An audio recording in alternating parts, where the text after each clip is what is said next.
بسم اللہ الرحمن الرحیم۔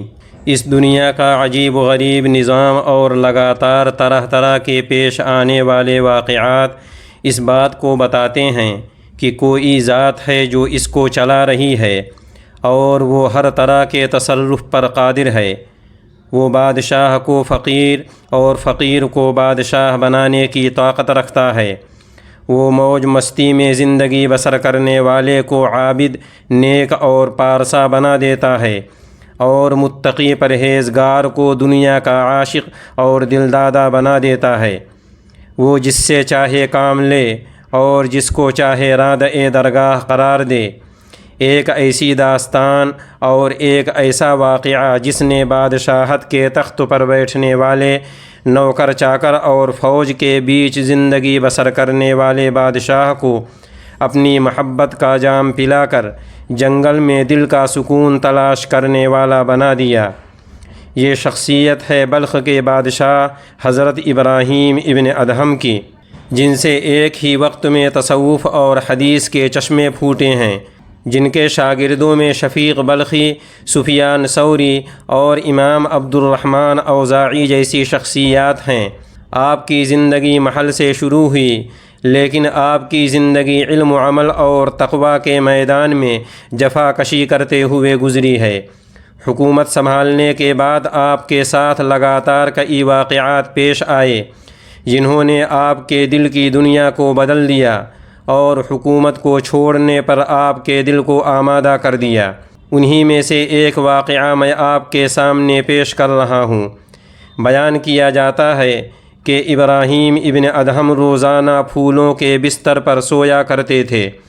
ان کی ایک نوکرانی تھی جو روزانہ اس بستر کو ٹھیک ٹھاک کیا کرتی تھی اور اس پر بادشاہ آ کر سو جایا کرتے تھے۔ ایک دن نوکرانی نے بستر تیار کیا۔ بادشاہ کہیں سفر پر گئے ہوئے تھے، رات دیر ہو گئی، بادشاہ نہیں لوٹے، تو اس نوکرانی کو خیال آیا کہ اتنے دنوں سے میں بستر لگا رہی ہوں، لیکن مجھے اس بستر کا مزہ معلوم نہیں ہے، اس بستر کا سکون مجھے معلوم نہیں ہے، اس کا آرام مجھے معلوم نہیں ہے۔ چلو ابھی تو بادشاہ نہیں آئے ہیں، ذرا اس پر لیٹ کر دیکھتی ہوں۔ وہ نوکرانی جیسے ہی لیٹی، تھکی ہوئی تھی، پھولوں کے بستر پر بہت آرام ملا، نیند آ گئی اور سو گئی۔ رات میں اچانک بادشاہ پہنچ گئے، یہ نیند میں تھی۔ بادشاہ کو غصہ آیا اور اس نے کہا کہ اس نوکرانی کو اتنی ہمت کہ وہ میرے پھولوں کے بستر پر سو گئی۔ طیش اور غصے میں آ کر بادشاہ نے کمر سے کوڑا نکالا اور 4-5 کوڑا اس لونڈی کو نیند ہی کی حالت میں لگا دیا۔ وہ عورت تڑپ کر اٹھی۔ بادشاہ نے اس کو گرفتار کروا لیا اور جلادوں کو حکم دیا کہ صبح اس کو موت کی سزا دے دی جائے اور اس کی گردن اڑا دی جائے۔ جب صبح جلاد اس عورت کو پکڑ کر لے جانے لگے تو وہ عورت رونے لگی۔ ابراہیم ابن ادہم سمجھے کہ یہ خوف اور ڈر سے رو رہی ہے۔ پھر اس نے روتے روتے اپنے آنسوؤں کو پوچھ لیا اور کھلکھلا کر ہنسنے لگی۔ بادشاہ حیرت میں پڑ گئے، پریشان ہو گئے کہ رونا تو سمجھ میں آتا ہے کہ موت کے ڈر سے رو رہی ہے، لیکن اس کا ہنسنا سمجھ میں نہیں آتا۔ بادشاہ نے لونڈی سے پوچھا، روئی کیوں اور اب ہنس کیوں رہی ہو؟ ہم کو سمجھاؤ۔